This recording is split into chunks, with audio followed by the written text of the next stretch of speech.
Jump school lasted 6 weeks. I made my first jump on July the 4th, 1944.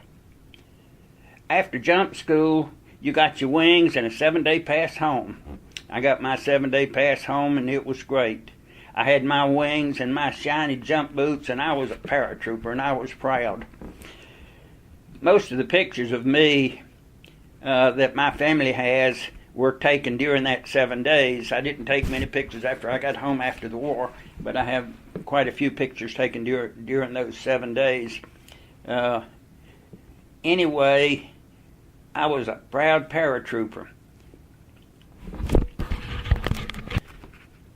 After my 7 days, I reported back to Fort Benning for 2 weeks advanced training.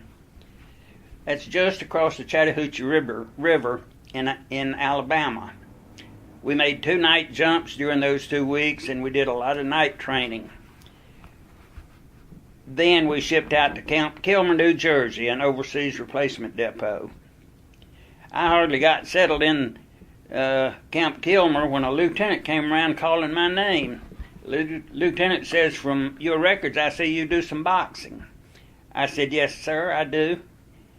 The lieutenant said, "I'm getting up some matches for tonight, and if you want to box, I can get you a 3-day pass." I said, "Can I go to Greensboro?" He said, "Is that your home?" And I said, "Yes, it is." He said, "Yes, you can go to Greensboro. In fact, I'll try to get you an extra day travel time." And so I boxed that night, and it was great. The next morning, Lieutenant comes in with a 4-day pass, put it in my hand. I could leave at 4 o'clock. I got on the bus and rode most of the night. It wasn't uneventful, really. I met a little gal from Binghamton, New York. She was a right pretty girl. She was going to women's college in Greensboro. So it was dark in the bus, and we got pretty cozy, and I had a good time riding the bus all night. But anyway, we wrote to each other for 3 or 4 months after that.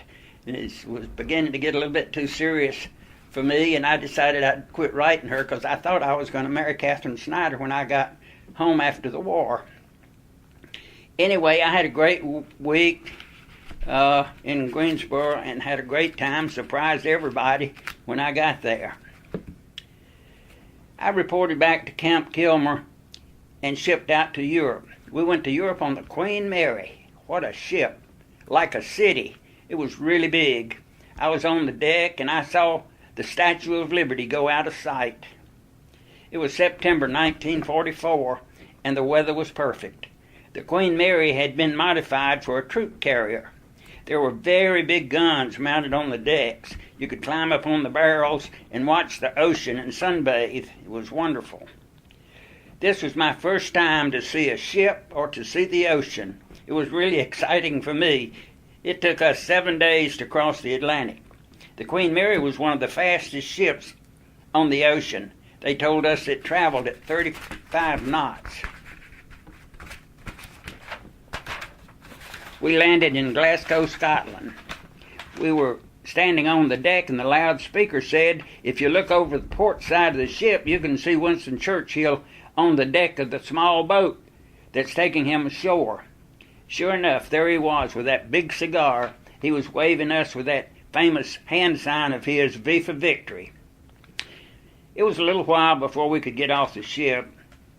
It took hours to unload the ship. There were thousands on the ship. I have no idea how many, but I know there was thousands on the ship. But we finally got off the ship and walked down about 3 or 4 miles to a camp and checked in there. Big surprise. A lieutenant came in looking for Jesse B. Smith. He was making plans for boxing that night. You guessed it, I said yes, I would box for him. And the next night I did. About 100 of us were paratroopers, and we shipped out in a few days and went to Nottingham, England. We joined the 508 Parachute Infantry Regiment. It was part of the 82nd Airborne Division. The 508, along with the rest of the 82nd Division, had just shipped out and made a jump in Holland the week before we got there. The mission for that jump was to save the Nijmegen Bridge. The Germans were retreating, but they didn't want them to destroy that very strategic bridge in Nijmegen, so the 508 jumped there to save that bridge, and it was successful. Hours, the first airdrop is complete. I have some 508 history in my history book, and it lists the casualties in the Holland campaign. 146 killed, 66 missing in action, 389 wounded. The 100 or so of us would be the replacements for those casualties. We were in the 508 base camp waiting for their return. Base camp was in Wallerton Park, just outside of Nottingham. This was a beautiful park where the deer roamed freely. They were called the king's deer. It was a severe crime to do harm to any of those deer. It was a Robin Hood setting of the beautiful park. Was full of 6-man tents, enough tents for about 3,000 men. The 6 in your tent were considered your tent brothers. My tent brothers were Scott, Sims, Simrad, Sons, and Schuster, and me. We really were like brothers. We did everything together. When we got there, at first, there were no passes in town. I always tried to be a good soldier. I went to the Red Cross at night. They had electric lights up at the Red Cross, and I'd go to the Red Cross, write letters home, eat donuts and drink coffee, and just be a good soldier. But all my tent buddies were climbing the fence at the back of the park every night and going into town. They'd come in about midnight telling me what a great time they had and about all the girls they met. And I took that for about a week, and I finally got fed up with that. And I said, I'm going to town tonight. That night I climbed the back fence with the rest of them and we went into town. The pubs were like piano bars.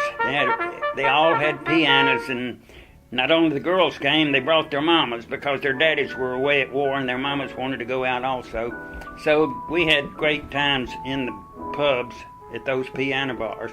They played patriotic songs like Glenn Miller and Tommy Dorsey, the Andrews Sisters. Everyone had a great time. I ordered me a beer, and my beer came. It was a mug about a quart, and it was warm. They don't cool beer in England. You drink it room temperature. Anyway, my mug was about a quart. I started on it, and I looked around, and everybody's eating out of a brown paper bag. And I said to Scotty, I said, what is that they're eating? He says, fish and chips. That's white codfish and country fried potatoes in a brown paper bag, and they shake vinegar down on it, and it's really good. But anyway, I said, where do you get them? Scott says, straight across the street. I said, watch my beer. I'll be right back. And I ran across the street. I ordered the large size. Got the large size, and I came out the door and started back across the street, and a Jeep stopped right beside of me. He said, soldier, have you got a pass? And I'm looking as hard as I can to see where I can run, and there's nowhere to run. So then I start looking for my pass, and I looked in all my pockets. I didn't find a pass. And I said, I don't have a pass, sir. He said, get in the Jeep. Lieutenant Rockwell was a provost marshal. That's chief of police back home. Anyway, Lieutenant Rockwell took me back into camp. He restricted me to stay in my tent and report to him the next morning at 8 o'clock. About midnight came, and all my buddies come walking in and said, where in the world did you go tonight? And I told them the story, and they couldn't believe it. Anyway, it was a bad night for me. Scott said, I drunk your beer. I said, thanks a lot. I left my fish and chips in Lieutenant Rockwell's Jeep. It was a bad night. But anyway, the next morning about 6 o'clock, I wake up laying on the ground, and I said, what son of a bitch done that? And Schuster said, Sergeant Brandt. Sergeant Brandt was my platoon sergeant, and we'd had a few run-ins before. But anyway, he had dumped me out of my cot. So I got up and started putting on my jump boots and tying them up, and just as I'm getting my jump boots tied, Scott says, here he comes now, coming down the company street. When I got my boots tied, and I was sitting there, and he said, Sergeant Brent's coming down the street, I reached over and got my rifle, put my bayonet on him, and I met him at the front of the tent when he came in. He turned around, and I went up the street right behind him. He ran straight to First Sergeant Bertelli, our first sergeant's tent, and ran in, and I went in right behind him. Sergeant Bertelli says, "What in the hell's going on?" Sergeant Bertelli was from High Point.